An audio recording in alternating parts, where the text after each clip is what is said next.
डर सबको लगता है, वो गला भी सभी का सूखता है, और वो भी तब जब मुश्किल आपके सामने आ जाए, संकेत मिलने लगे तो घबराहट होना लाजमी है।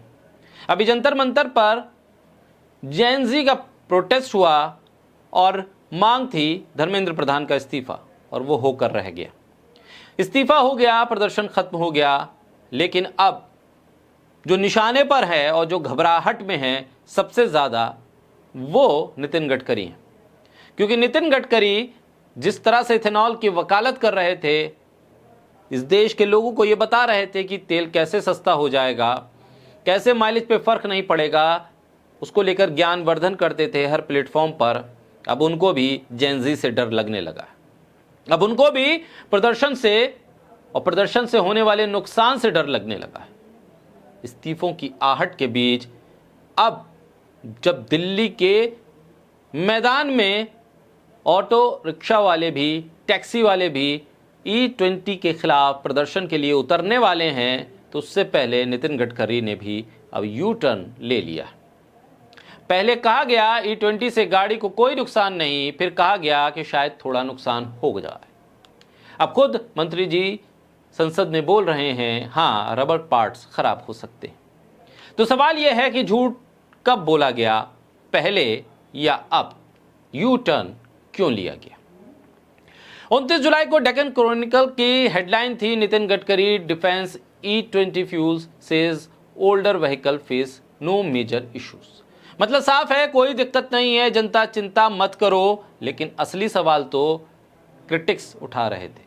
फ्यूल इफिशिएंसी कम होगी, मेंटेनेंस कॉस्ट बढ़ेगी, उसका जवाब नदारत रहा। अगले ही दिन 30 जुलाई को कहानी में ट्विस्ट आ गया। टाइम्स ऑफ इंडिया लिखता है, E20 पेट्रोल में हार, BS3 vehicle rubber part says Nitin Gadkari. NDTV लिखता है, 2016 से पहले बनी गाड़ियों में मामूली बदलाव की जरूरत पड़ सकती है। यानी कल तक जो नो मेजर इशू था, आज वो रबर पार्ट्स खराब हो सकते हैं बन गया। एक दिन में इतना बड़ा यू टर्न, ये चमत्कार है, मजबूरी है, घबराहट है या डर है? राज्यसभा में जो बोला गया वो सबसे साफ बात थी। मंत्री जी ने खुद माना 2005 से 2016 के बीच बनी BS3 गाड़ियों में रबर पार्ट्स और गैस्केट्स बदलने पड़ सकते हैं E20 चलाने के लिए। यानी लाखों गाड़ियां जो अभी भी सड़कों पर हैं, उनके मालिकों को अतिरिक्त खर्चा उठाना पड़ सकता है। और ये बात हफ्तों पहले क्यों नहीं बताई गई? E20 की वकालत करते वक्त क्यों नहीं बताई गई? E20 पर उठने वाले सवालों के जवाब में क्यों नहीं बताई गई? बल्कि E20 पर रील बनाने वाले, E20 पर कंटेंट बनाने वालों पर कार्रवाई की बातें होने लगी, नौकरियों से लोगों को निकाला जाने लगा।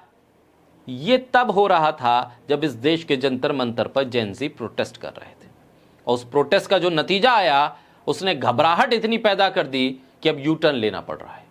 IOCL, Indian institute of petroleum, SIAM और ARAI, इन सब की स्टडी का हवाला दिया गया।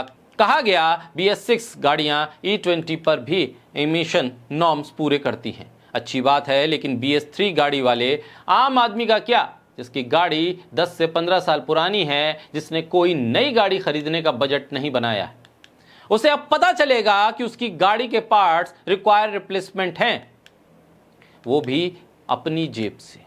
इस बीच आम आदमी पार्टी अरविंद केजरीवाल का आरोप और गहरा सकता है मामले को लेकर। उनका कहना है कि मैन्युफैक्चरर्स पर दबाव है कि वो प्री 2023 गाड़ियों की असली कैपेबिलिटी इशू को दबा कर रखें।